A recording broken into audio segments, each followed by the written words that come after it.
Hi everybody, this is Ravi Nallapreddy from Precision Academy. Science in Daily Life Part 2. మీరు ఎన్నో విషయాలు సరదాగా ఉండే విషయాలు ఇంట్రెస్టింగ్ థింగ్స్ తెలుసుకుంటారు ఈ సెషన్లో.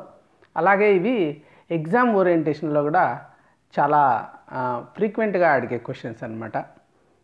Let's go in to the course. బట్టలను ఉతికే యంత్రం అంటే వాషింగ్ మిషన్ ఏ సూత్రం మీద ఆధారపడి పనిచేస్తుంది?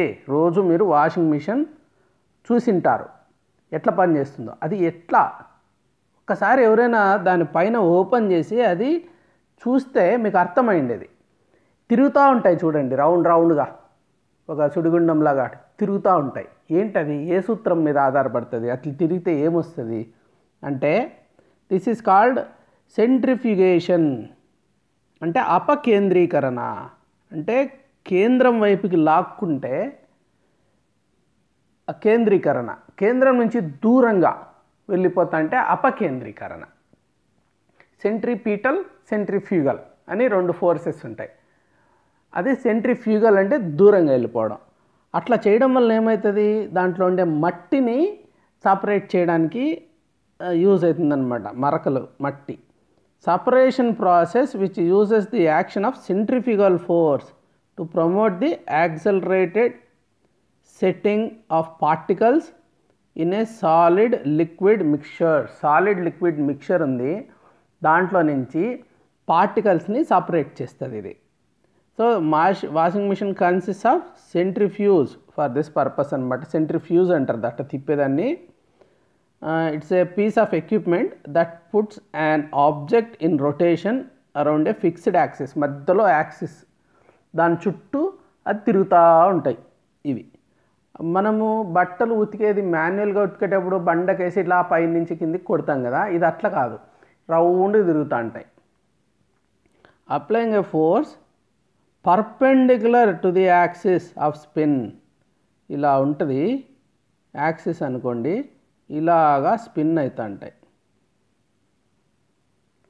అప్పుడు అవి దాంట్లో నుంచి ఇలా తిప్పినప్పుడు బయటికి వెళ్ళిపోతాయి అన్నమాట ఈ పార్టికల్స్ అన్నీ. ఇది వాషింగ్ మిషన్ పనిచేసే సూత్రం ఏంటి? Centrifugal force. So this is called centrifugation, అపకేంద్రీకరణ. ఇప్పుడు రిమోట్ కంట్రోల్ ఉంది. రిమోట్ కంట్రోల్ మనకు నిజానికి కనపడదు. ఏం వాడుతుంది రిమోట్ కంట్రోల్? ఏం ఉపయోగిస్తుంది అంటే main technology used is infrared light. ఇది ఇన్ఫ్రారెడ్. మన కంటికి ఇన్ఫ్రారెడ్ కనిపించవు. కొన్ని యానిమల్స్కి వాటికి కనిపిస్తాయి, మనకైతే కనిపించదు. It's a signal between A remote control handset and the device it controls. ఏదైనా రిమోట్ కంట్రోలు, ఇంకో డివైస్, టీవీనే కాదు, ఎనీ డివైస్, దాని రిమోట్ కంట్రోల్. దానికి ఇన్ఫ్రారెడ్ లైట్ వాడతాము. ఇన్విజిబుల్ మనకి. కానీ డిజిటల్ కెమెరా, వీడియో కెమెరా, అట్లా ఫోన్ కెమెరా ఇవి వాడుకుంటే వాటితో మనం కనిపిస్తాయి కొంతవరకు. ఈ ఇన్ఫ్రారెడ్ రేసు వెళ్తున్నట్టు మనకి నార్మల్ ఐకి కనపడదు. అయితే మీరు మామూలుగా ఇక్కడ రెడ్ లైట్ పెట్టింటాడు, అది వెలుగుతూ ఉంటుంది. ఇట్లా మనం ఏదైనా నొక్కినప్పుడు ఛానల్ నెంబరు అట్లా, దాన్ని బట్టి గుర్తుపెట్టుకోండి. మీరు గుర్తుపెట్టుకోవడానికి ఈ బొమ్మ పెట్టాను నేను. ఇన్ఫ్రారెడ్ రేస్ ఈ రిమోట్ కంట్రోల్కి ఉంటాయి. ఏ తరంగాలు ఉంటాయి రిమోట్ కంట్రోల్లో? ఇన్ఫ్రారెడ్. ఫోటోస్టాట్ మిషన్ యొక్క డ్రమ్. ఇప్పుడు రోజు పోతున్నాం మనము ఫోటోస్టాట్ చేయించుకోవడానికి. దాన్ని డ్రమ్ము దేంతో తయారు చేస్తారు? Photo receptor drum. Heart of the system ఏంటంటే ఫోటో రిసెప్టర్ డ్రమ్ అనేది ఒకటి ఉంటుంది. ఆ drum it's a metal roller. ఒక రోలర్ అనమాట, మెటల్ రోలర్. అది తీసేటి చేతిలో పెట్టుకున్నాడు చూడండి ఇక్కడ. ఇది దీంట్లో ఒక మెటల్ అది రోల్ అవుతూ ఉంటుంది. Layer of photo conductive material ఉంటుంది అక్కడ. ఫోటో కండక్టివ్ మెటీరియల్ అంటే ఇదంతా ఒక లైట్ వెళ్తుందనమాట. ఎక్కడెక్కడ వర్డ్స్ ఉన్నాయి, ఎక్కడెక్కడ ఇమేజెస్ ఉన్నాయి, కలర్స్ ఉన్నాయి, దాని లైట్ రూపంలో వెళ్ళి దాని కండక్టర్ ఉంటుంది అక్కడ. ఫోటో కండక్టివ్ మెటీరియల్ దాని మీద. ఈ లేయర్ ఏమవుతుంది, made out of semi conductor. So selenium కానీ, జర్మేనియం కానీ, సిలికాన్ కానీ ఇవన్నీ సెమీ కండక్టర్స్ అనమాట. ఈ లేయర్ ఆఫ్ సెమీ కండక్టర్ మీద ఉంటాయి. అయితే ఫోటోస్టాట్ మిషన్, జిరాక్స్ మిషన్ అంటాం కదా, దానికి సెలీనియం, అది ఎక్స్టెన్సివ్గా వాడేది ఏంటి దాంట్లో, సెలీనియం.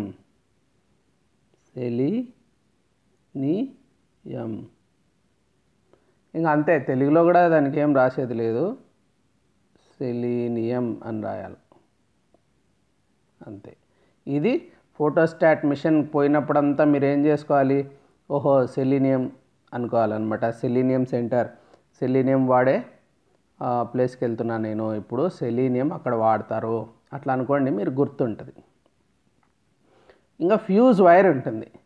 ఈ ఫ్యూజ్ వైర్ దేంతో చేస్తారు, ఇది చాలా ఇంపార్టెంట్. ఇంట్లో మాకు చిన్నప్పుడు కరెంటు పోయేది రెగ్యులర్గా, ఎలక్ట్రిక్ ఫ్లక్చుయేషన్స్ వచ్చినప్పుడు కరెంటు కట్ అయిపోయేది, దన్మని ఆగిపోయేది కరెంటు. మేము ఫ్యూజ్ కాల్ ఆఫీస్ అని ఒకటి ఉండేది, ట్రంక్ కాల్స్ లాగా. ఫోన్ ఎత్తితే ఎవరికి కనెక్ట్ చేయాలంటే ఫ్యూజ్ కాల్ ఆఫీస్, వాళ్ళు వచ్చి చేసేటోళ్ళు. తర్వాత మా కజిన్ ఒక ఆయన కనుక్కున్నాడు ఇది ఎట్లా చేయాలి, మాకు భయం ఉండేది కొంచెం కరెంట్ అంటే ఏమైపోతామని.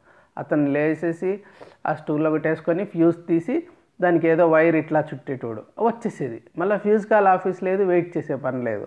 అది ఏంటది, అదంతా తర్వాత సైన్స్ చదువుకున్నాక అర్థమైపోయిందనమాట. ఇది చూడండి, దిస్ ఈజ్ ఎ బేస్, దీన్ని బేస్ అంటారు. దీనికి కాంటాక్ట్స్ ఉంటాయి ఇట్లా. తర్వాత fuse wire, so fuse carrier, fuse wire, ఇట్లా ఈ రెండింటిని కలుపుతూ వైర్ ఒకటి పెడతాం.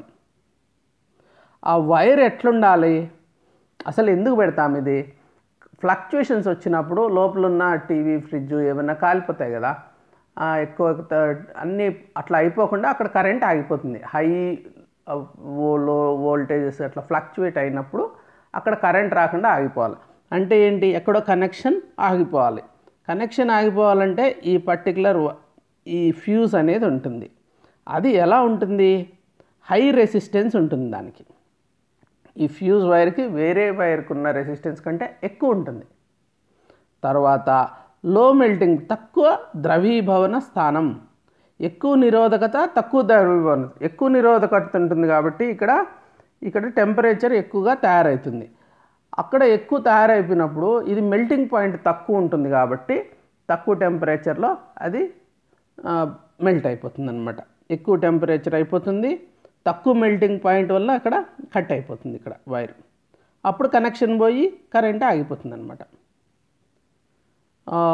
So higher than prescribed value వచ్చినప్పుడు అది మెల్ట్ అయిపోయి డిస్కనెక్ట్ అవుతుంది. లో melting point will let it to break when high current passes through it because of the heat generated. Heat generate అవుతుంది హై కరెంట్ వచ్చినప్పుడు. హీట్ ఎక్కువ జనరేట్ కావడం వలన ఆల్రెడీ లో మెల్టింగ్ పాయింట్ ఉంటుంది కాబట్టి డిస్కనెక్ట్. ఇది ఒక సేఫ్టీ మెకానిజం. మిగిలిన వైర్లాగా ఇదే ఉంటే ఇంకేం సేఫ్టీ లేదు. కొంచెం కరెంట్ ఎక్కువ వచ్చినప్పుడు ఈ పర్టికులర్ ఫ్యూజ్ మధ్యలో ఆ కనెక్షన్ అనేది ఆగిపోతుంది. ఎందుకంటే మెల్టింగ్ పాయింట్ తక్కువ, రెసిస్టెన్స్ ఎక్కువ ఉంటుంది కాబట్టి ఆ వైర్కి. టేప్ రికార్డర్ టేప్కి దానిపైన పూత ఏం వేస్తారు, టేప్ రికార్డర్స్ చూసే ఉంటారు మీరంతా. ఇది ఒక మధ్యలో టేప్ ఊడిపోతుంది చాలాసార్లు, మళ్ళీ రౌండ్ తిప్పుకుంటే మళ్ళీ కరెక్ట్గా వస్తుంది. ఇట్లంతా చిన్నప్పుడు బాగా టేప్ రికార్డర్ వాడింటారు మీరు. So tape recorder information strips, plastic tape ఒకటి ఉంటుంది కదా, they are coated with fine particles of magnetic substance. Magnetic substance వాడతామని తెలుసు, కానీ దాంట్లో ఏంటి మ్యాగ్నెటిక్ సబ్స్టెన్స్ అంటే ఆక్సైడ్స్ ఆఫ్ ఐరన్ ఆక్సైడ్ వచ్చే మ్యాగ్నెటిక్ సబ్స్టెన్స్. దాని మీద ఈ మనం మాట్లాడిన మాటలంతా ఒక మ్యాగ్నెటిక్ ఇంప్రెషన్, ఆ వాటర్ని మ్యాగ్నెటిక్ ఇంప్రెషన్లోకి వెళ్తాయి. దానివల్ల మళ్ళా ఇప్పుడు ఫర్ ఎగ్జాంపుల్ ఇలా ఉంటుంది అనుకోండి ఆ స్ట్రిప్, దాని మీద ఇలా ఇలా ఇలా ఇలా చేంజ్ అవుతుంది అన్నమాట డైరెక్షన్స్, దానివి ఆ పార్టికల్స్ డైరెక్షన్. మళ్ళీ దీన్ని రీడ్ చేసినప్పుడు ఆ సౌండ్ అలా ప్రొడ్యూస్ అవుతుంది. కోబాల్ట్, క్రోమియం ఇట్లాంటి ఆక్సైడ్స్ వాడతారు. Coating is normally held on the tape with special binder. కోటింగ్ని స్పెషల్ బైండర్తో. వాటిలో ముఖ్యంగా మనం గుర్తుపెట్టుకోవాల్సింది ఆక్సైడ్స్ ఆఫ్ ఐరన్ ఆక్సైడ్ ఈ టేప్కి వాడతారు అని మీరు గుర్తుపెట్టుకోవాలి. It has magnetic characteristics. ఇంకా ఒక సీలింగ్ ఫ్యాన్. ఈ సీలింగ్ ఫ్యాన్ ఎట్లా పనిచేస్తుంది?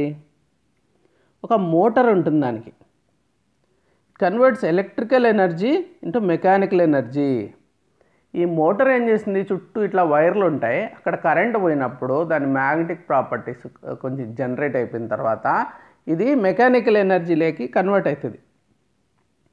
The capacitor of the ceiling fan torques of the electric motor. Torque create చేస్తుంది capacitor, causing it to start and run. అది రన్ కావడం రౌండ్గా ఇక్కడ ఉంటుంది, అది ఇట్లా రౌండ్గా దీని మధ్యలో ఉన్నదాన్ని తిప్పుతుంది.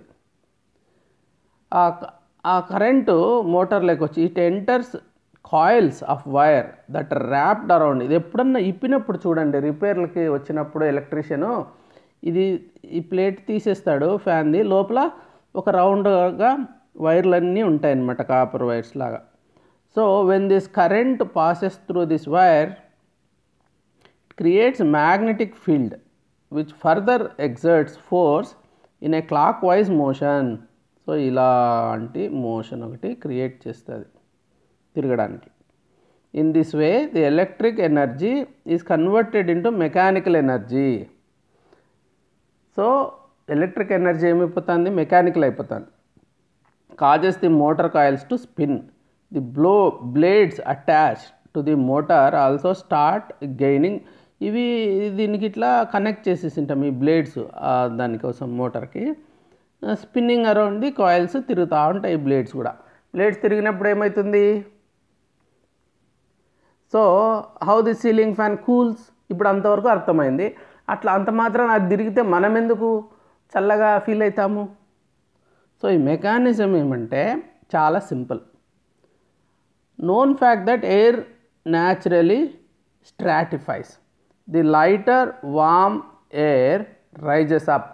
రెండు ఉన్నాయి, ఏ గాలి పైన ఉంటుంది ఏ గాలి కింద ఉంటుంది అంటే, పైకి వెళ్ళాలంటే వార్మ్ ఎయిర్ పైకి వెళ్ళిపోతుంది, అంటే కొంత వేడి గాలి పైన ఉంటుంది, చల్లగాలి కిందికి వస్తుంది, బరువు ఉంటుంది కదా చల్లగాలి వేడి గాలి కంటే. ఇంకొకటి వేడి గాలిలో తేమ తగ్గుతుంది, చల్లగాల్లో పెరుగుతుంది, కాబట్టి అదంతా కిందికి వస్తుంది, లైటర్ అయిపోతుంది, వార్మ్ ఎయిర్ పైకి వెళ్ళిపోతుంది. Heavy sinks down. The rotation mechanism of the cooling fan is built in a way so as to attract the warm air upwards. As the hot air rises up, the blades of the fan slice that air and push it down. మళ్ళీ ఏం చేస్తుంది, fan కిందికి తోస్తుంది దాన్ని. This being a continuous process causes the air in the room to circulate. అప్పుడు ఏమవుతుంది, ఊరికే ఉండిపోదు. మామూలుగా చెట్టు కదిలితే అట్లా గాలి వస్తుంది కదా, మనకి గాలి స్టేబుల్గా ఉండిపోయింది అనుకో, కింద కొంచెము పైన కొంచెము, అప్పుడు ఎవాపరేషన్ జరగదు. మనకి ఎవాపరేట్ జరగాలంటే ఏది ఎవాపరేట్ అవుతుంది, sweat. A ceiling fan only moves the air around. Contrary to the common belief, fan do not exactly cool. అదేం మనకి కూలర్ లాగానో ఏసీ లాగానో చల్లగాలిని మన మీదకి తొయ్యదు. అది కొంచెం కామన్ మిస్కన్సెప్షన్, అర్థం కాక అట్లా అనుకుంటారు కొంతమంది. ఇది ఉన్న గాలిని సర్క్యులేట్ చేస్తూ ఉంటుంది ఫ్యాన్. ఉన్న గాలిని సర్క్యులేట్ చేసినప్పుడు దాంట్లో నుంచి వచ్చిన గాలి మనలో చర్మం మీద ఉండే స్వెట్ ఉంటుంది, స్వేదజలం, దాన్ని తీసుకొని వెళ్ళిపోతే లేటెంట్ హీట్ని తీసుకొని బయటికి వెళ్ళిపోతుంది, అది అప్పుడు చల్లగా ఉంటుంది మనకి. దిస్ ఇస్ ఉన్న మూడిట్లో సేఫెస్ట్ వచ్చి ఫ్యాన్. న్యాచురల్, మన దగ్గర అన్న స్వెట్ తయారవుతుంది. కానీ కూలర్ అనుకోండి జిడ్డుకు తయారవుతాం. అదేం చేస్తుంది, అది చల్ల గాలిని మన మీదకి తోస్తూ ఉంటుంది, అంటే గాలిలో తేమ నింపి మన మీదకి వస్తూ ఉంటుంది. ఆ గాలి తేమ మన మీద పడడం వల్ల కొంచెం చల్లగా ఫీల్ అవుతుంటాం. అది నేచురల్గా స్వెట్ తయారై బయటికి వెళ్ళే ప్రాసెస్సే ఐడియల్. ఏసీ ఇంకొంచెం డిఫరెంట్ మోడల్. ఏసీ ఏం చేస్తుంది, ఇట్లా తేమను పంపించకుండా గాలినే చల్లబరుస్తుంది. గాలి లోపలికి తీసుకొని చల్లబరిచి చల్లగాలిని మనకి పంపిస్తూ ఉంటుంది. ఇది సీమింగ్లీ బెటర్ దాన్ కూలర్, కానీ ఈ మొత్తం క్లోజ్డ్ ఎన్విరాన్మెంట్లోనే పనిచేస్తుంది అది. అంటే ఎందుకంటే ఓపెన్ కిటికీలన్నీ తెలిసి ఏసీలు వేయలేం కదా, ఆ కరెంటు సరిపోదు, దానికి కూల్ చేయలేదు. కాబట్టి క్లోజ్డ్ ఎన్విరాన్మెంట్, ఇదే సర్క్యులేట్ అవుతూ ఉంటుంది గాలి ఇక్కడ. సో అట్లా దానివల్ల ఏమవుతుందంటే ఒక రకమైన ఇప్పుడు ఈ వైరస్లు లేకుంటే ఏదన్నా ఇట్లాంటివి ఉన్నప్పుడు అవి ఇక్కడే ఉండిపోతాయి, మనకి చాలా కంటామినేటెడ్ అయిపోతుంది అనమాట లోపల. సో కొంచెం ఫ్రెష్ ఎయిర్ కావాలి మనకి. కాబట్టి అన్నీ అన్యాచురలే, ఫ్యాన్ ఒకటే న్యాచురల్గా మంచిది. So they speed up the process of evaporation of sweat ఫ్యాన్లో, which naturally makes us feel cool. అదే ఏసీ కానీ కూలర్ కానీ ఈ స్వెట్ని వచ్చేలాగా చేసి స్వెట్లో నుంచి ఎవాపరేట్ చేసేలాగా చెయ్యదు. So natural process is always better. ఆ స్వెట్ బయటికి రావాలి, ఆ రంధ్రాలంతా మూసుకుపోయి ఉంటాయి బాగా చెత్త పొల్యూషన్తో, అట్లా అక్కడి నుంచి స్వేదజలం బయటకు వచ్చింది. ఇప్పుడు పని చాలా హార్డ్ వర్క్ చేస్తే కూడా స్వెట్ వస్తుంది, ఎప్పుడు కూడా స్వెట్ బేస్డ్ చాలా మంచిది. సో అసలు చెమటే పట్టకుండా బతుకుతున్నాం మనం ఇప్పుడు మోడర్న్ లైఫ్లో. That is not a healthy life style. ఇప్పుడు ఎరువుల గురించి కొన్ని మాట్లాడుకున్నాం. ఫెర్టిలైజర్సు చిన్నప్పుడు మేము ఇది రోజు అడ్వర్టైజ్మెంట్స్ వినేటోళ్ళం, పల్లెల్లో పెరిగాను కాబట్టి ఆ మూటలు మూటలు ఉండేటివి, ఎరువులు మూటల మీద ఇట్లా నెంబర్స్ ఉండేటివి. సో 18, 24, 12 అసలు అర్థమయ్యేది కాదు, ఏంద్రా ఈ నెంబర్లు వాళ్ళు చెప్పేటోళ్ళు అడ్వర్టైజ్మెంట్స్లో కూడా. 18, 24, 12 లేకంటే 24, 20, 28 అట్లా. ఇప్పుడు కుర్రోళ్ళు ఎట్లయితే ఒక 3 నెంబర్లు ఆడ అమ్మాయిల నెంబర్లు లెక్కలు పెట్టుకుంటా అంటారో అట్లా ఆ రోజు మాకేముండేది, రైతు బిడ్డలం కాబట్టి ఈ నెంబర్స్ చూసుకునేటోళ్ళం. సో అప్పుడు తర్వాత తెలిసింది ఏంటి అవి అంటే, ఫస్ట్ది వచ్చి నైట్రోజన్ నెంబరు, నైట్రోజన్ ఇది ఏం చేస్తుంది, ఎన్పికే అనమాట. ఇవంతా ఎన్పికే, నైట్రోజన్. ఇది it gives plants Boost to produce leaves, new growth. ఈ నైట్రోజన్ ఏం చేస్తుంది, ఆకులు వస్తాయి, కొత్తగా అది పెరుగుతూ వస్తుంది, ఆ గ్రోత్కి హెల్ప్ చేస్తుంది. ఫాస్ఫరస్ అనుకో, పి ఉంది కదా, అదేం చేస్తుంది, healthy attractive plants including flowers formation, తర్వాత root development, fruit production, fruit flower related. So ఆ కాయ, ఆ పువ్వు రావడం, పూత, అట్లే ఇంకా వేర్లు కూడా బాగా కిందికి పోవడం, ఇట్లాంటివి చేస్తుందన్నమాట ఫాస్ఫరస్. ఇంకా పొటాషియం ఉంది కదా, ఇది మనకి డైరెక్ట్ కనపడదు. It helps in building proteins and starch that strengthens plants overall development చూసుకునేది potassium. It's also gets plants through stressful times such as heat, drought, disease. ఏమైనా డిసీజెస్ వస్తాయి దానికి, అట్లాంటి స్ట్రెస్ఫుల్ టైమ్స్ ఉంటాయి కదా, డ్రాట్ అయిపోయింది, ఎక్కువ వేడి అయిపోయింది బయట, ఇట్లాంటివన్నీ వచ్చినప్పుడు స్ట్రెస్ ఎక్కువైపోతే దానికి, మనుషులకి ఎట్లయితే స్ట్రెస్ వస్తుందో దానికి కూడా స్ట్రెస్ వస్తుంది. అట్లాంటి టైంలో పొటాషియం దాన్ని కొంచెం స్టెబిలైజ్ చేస్తుంది. ఈ 3 ఎన్పికే. అయితే ఇంకొకటి ఉంది హైడ్రోజన్. సో మనం ముఖ్యంగా గుర్తుపెట్టుకోవాల్సింది, రైతులు ఇప్పుడు ఎన్పికే హెచ్ కూడా వాడతారు. ఈ హెచ్ అనేది డైరెక్ట్గా ఉండదు. ఈ hydrogen is fundamental building block దేనికి, మ్యానుఫ్యాక్చరింగ్ ఆఫ్ అమ్మోనియా. సో ఈ అమ్మోనియా తయారు చేయాలంటే హైడ్రోజన్ అవసరం. సో అమ్మోనియా ఏంటి, అగైన్ ఇట్స్ ఏ నైట్రోజన్ అనమాట. సో ఫెర్టిలైజర్స్ని తయారు చేసేటప్పుడు అమ్మోనియా చాలా ఇంపార్టెంటు. సో మిథనాల్, ఈ హైడ్రోజన్ ఇంకా మిథనాల్ తయారు చేయడానికి, ఇంకా మెనీ పాలిస్టర్స్ కోసము వీటన్నిటిని కూడా వాడతారు హైడ్రోజన్ ఉపయోగాలు తెలుసుకోవాలి మనం. తర్వాత hydrogen produced around the world is used for ammonia synthesisers. 25%, 55% ammonia కోసమే తయారు చేస్తున్నారు హైడ్రోజన్ ఎందుకు చేస్తారంటే మెయిన్గా అమ్మోనియా కోసం, NH3.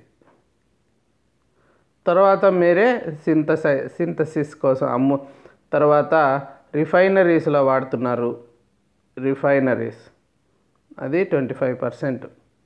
10% మిథనాల్ కోసం వాడుతున్నారు, మిథనాల్. 10%. సో ఇది అమ్మోనియా అండ్ హైడ్రోజన్. సో మనము నైట్రోజన్, ఫాస్ఫరస్, పొటాషియం 3. హైడ్రోజన్ కూడా ఇలా ఇండైరెక్ట్లీ ఉపయోగపడుతుంది మనకి. అయితే ఈ ఫెర్టిలైజర్స్, పెస్టిసైడ్స్ వలన నష్టాలు ఉన్నాయి, మనకంతా తెలుసు అది. కానీ ఇవి నేస్తాలు కాదు.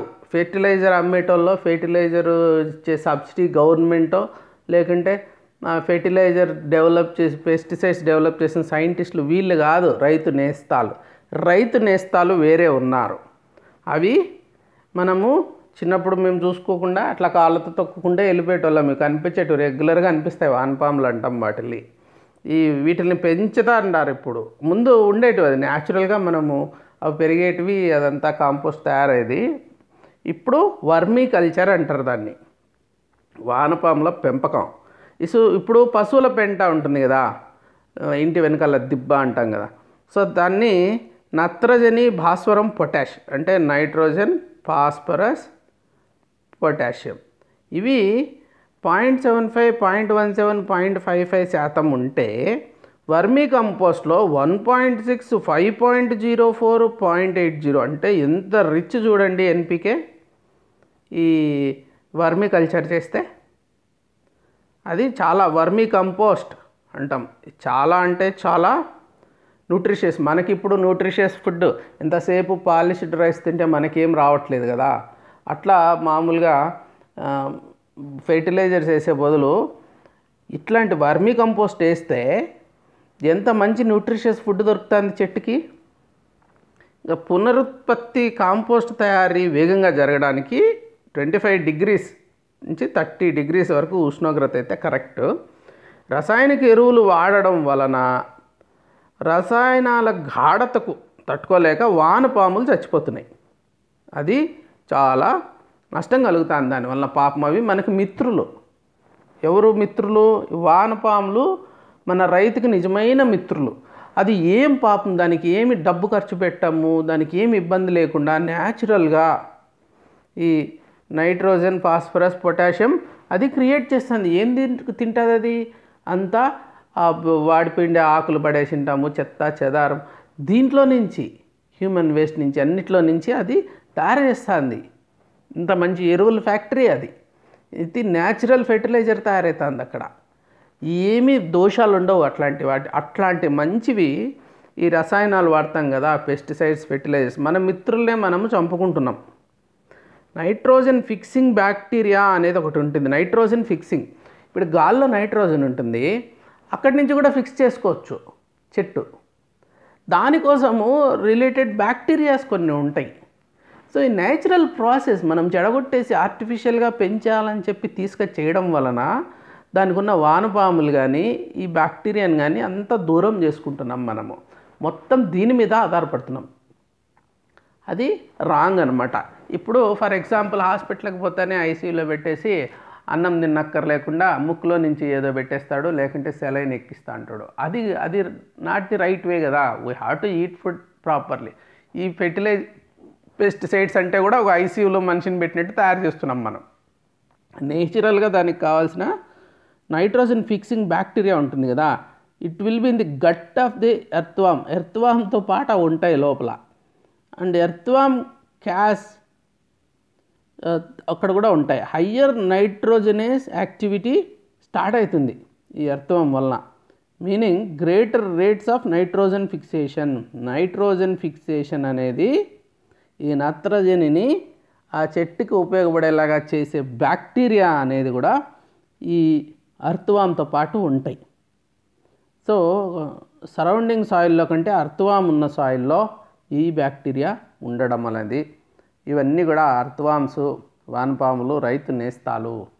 ఇది మనము మన రెగ్యులర్ అర్బన్ పీపుల్కి తెలీదు. ఇట్లాంటి వాళ్ళ కోసం నేను ఈ విషయాలు చెప్తున్నా. ఆభరణాలు తయారు చేస్తుంటాము మన స్త్రీలు. ఆభరణాలు అంటే చాలా సరదా. ఇండియాలో ఉన్నంత సరదా ప్రపంచంలో ఎక్కడా లేదు. ప్రపంచంలో ఉండే బంగారంతా ఇండియానే ఉంటుంది.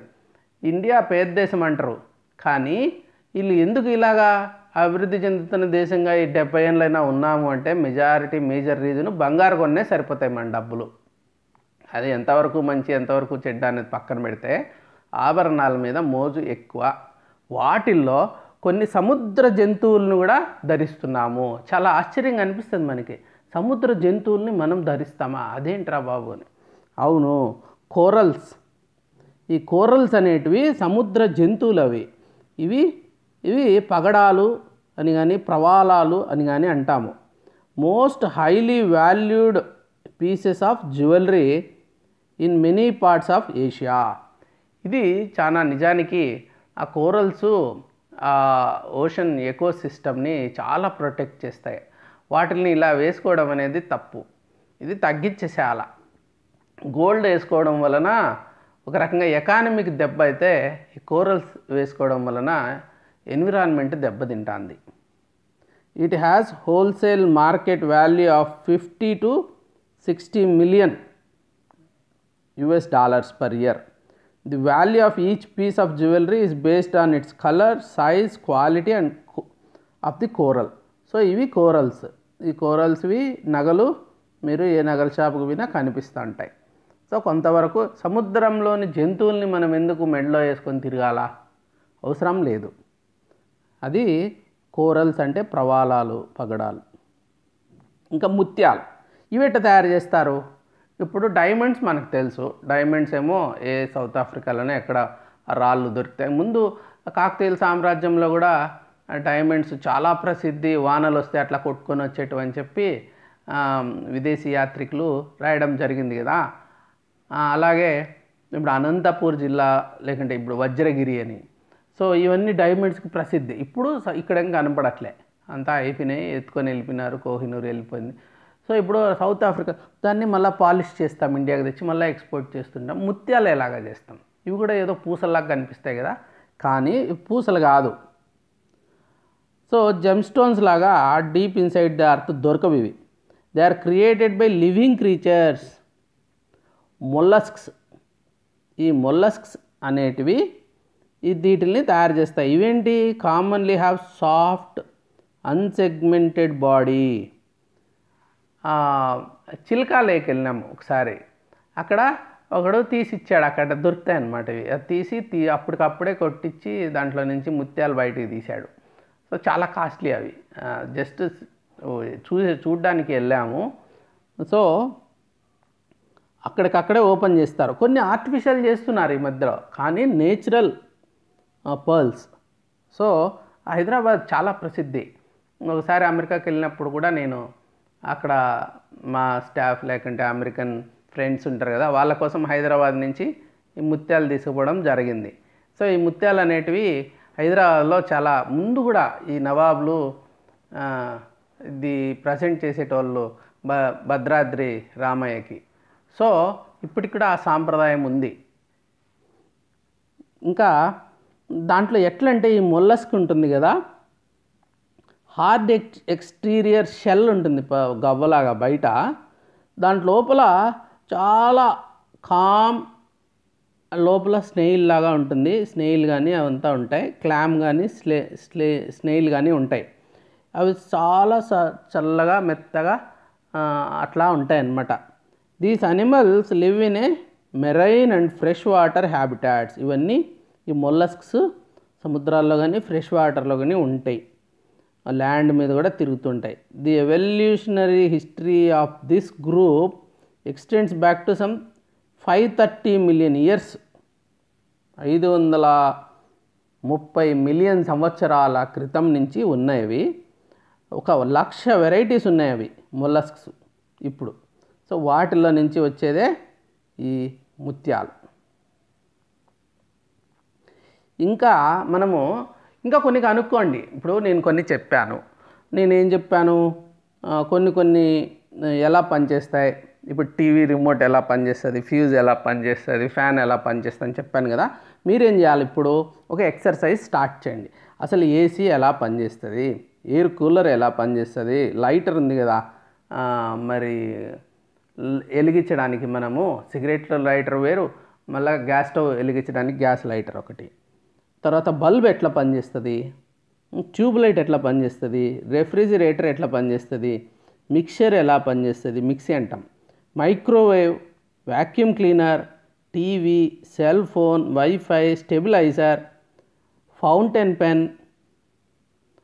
బాల్ పెన్, కుక్కర్, రేడియో అన్నీ ఎలా పనిచేస్తాయి? అసలు ఈ స్టెబిలైజర్ ఉందనుకో, మనం ఫ్యూజ్ వైర్ చదివాం, దానికి దీనికి ఏమన్నా రిలేషన్షిప్ ఉందా? సో ఈ రకంగా మనము మొత్తం ఇంట్లో మనకు కనిపించేటివన్నీ చూడాలి.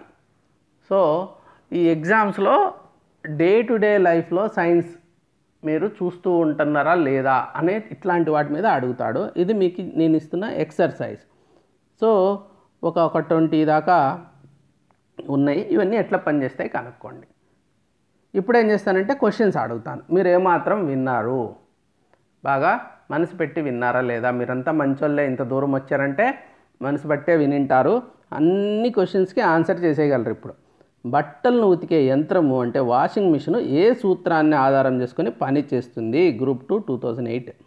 అపకేంద్రీకరణ, తీర్చుట అంటే డికాంటేషన్, అభిసర్పణము క్యాపిలారిటీ, తర్వాత విసరణము డిఫ్యూషన్.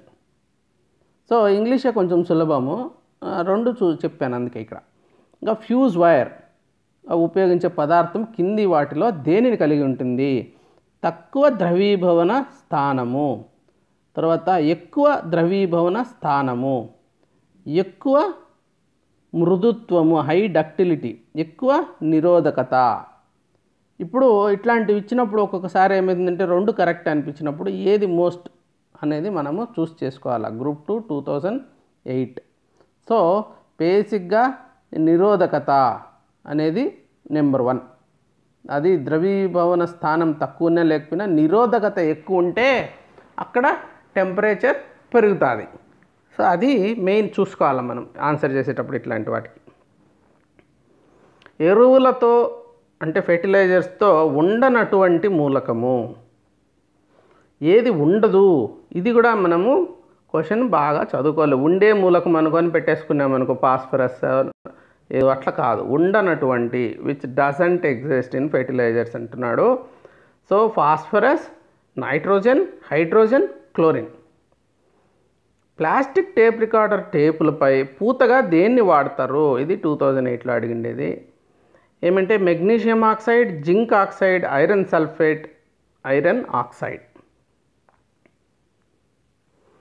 ఆభరణాల తయారీలో ఉపయోగపడే సముద్ర జంతువు ఏది? ఇది 2008. సముద్ర చేప సీ ఫిష్, శైవలాలు ఆల్గి, ప్రవాలాలు అంటే కోరల్స్, జీవకములు అంటే జూఆయిడ్స్.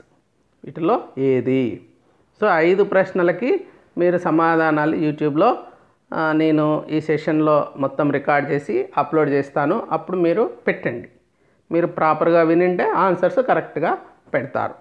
లేకుంటే నేను వీమియోలో అప్లోడ్ చేసినప్పుడు నా మెంటర్షిప్ స్టూడెంట్స్కి మీరు అక్కడ అప్లోడ్ చేయాలి మీ ఆన్సర్స్. ఇంకా కూడా which one of the following waves are used by common TV remote control? సాధారణ టీవీ రిమోట్ కంట్రోల్ ఏ తరంగాలను ఉపయోగిస్తుంది? రేడియో తరంగాలు, లేజర్సు, ఇన్ఫ్రారెడ్ తరంగాలు, అల్ట్రాసోనిక్ తరంగాలు. Which one of the following elements the drum of the photostat machine is made up of?